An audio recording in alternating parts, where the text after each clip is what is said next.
Baik, Assalamualaikum warahmatullahi wabarakatuh. Perkenalkan, nama saya Rio Sanja Surya, NPM 2317051114.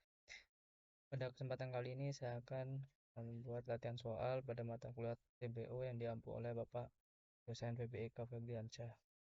Pada materi kali ini yaitu NFA Epsilon ke NFA. Pada NFA pada materi ini pembahasannya yaitu NFA dengan Epsilon Transition, kemudian NFA dengan Epsilon MOV, NFA dengan NFA Epsilon MOV, kemudian NFA Epsilon, kemudian NFA Epsilon NFA. Nah, definisinya yaitu pada mesin NFA dimungkinkan untuk berpindah state-nya secara seketika, dengan kata lain tanpa menerima simbol masukan. Nah, mekanisme ini membuat suatu mesin NFA bisa berada dalam beberapa state sekaligus. Untuk itu, dibuatlah untaian kosong untuk menggantikan nilai masukannya. Nah, untaian ini disimbolkan dengan epsilon. Nah, contohnya misal di sini ya. Pada MN1 ini Q0 mesin ini memulai dari state Q0, kemudian ada epsilon dari Q0 ke Q1. Epsilon ini ke Q1 ini berarti mesin bisa langsung berpindah ya dari Q0 ke Q1 tanpa membaca karakter apapun.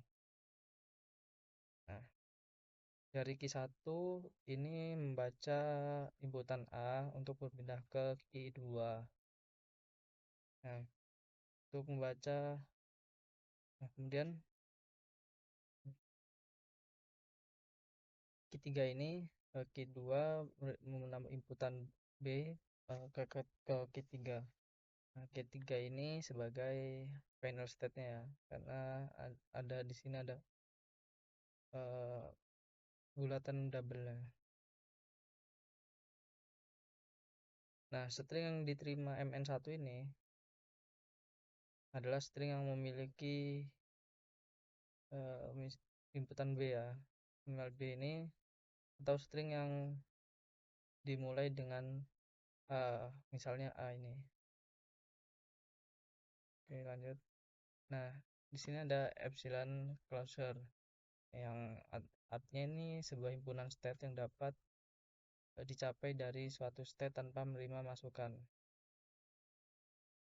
Setiap state ini memiliki epsilon closure yang menuju ke state itu sendiri.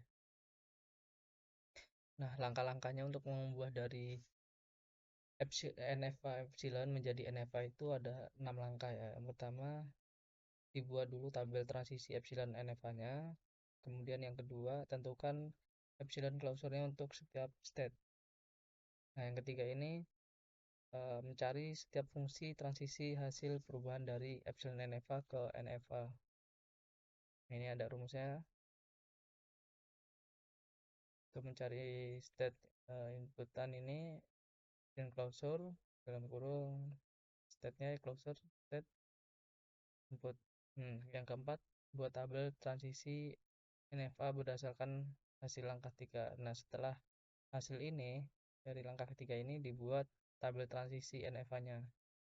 Nah, yang kelima ini untuk menentukan state akhirnya, yaitu rumusnya F action sama dengan F gabungan dari Q epsilon closure kurung Q irisan F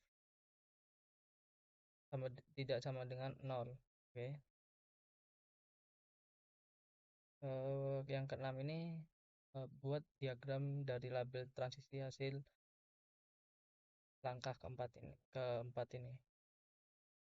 Langsung ke soalnya aja ya. Di sini saya akan membuat soal pilihan ganda, yaitu soalnya bagaimana cara menentukan state akhir pada NFA hasil konversi. Nah, jawabannya di sini adalah D yang benar ya.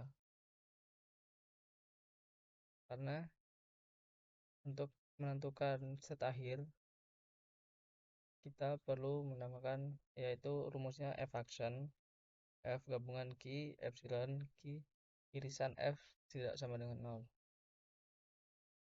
Bukan, nah yang paling tepat adalah I, karena untuk mencari state akhir itu rumusnya adalah F action. Jadi jawaban yang benar adalah D. Nah, kita bisa cari sumbernya.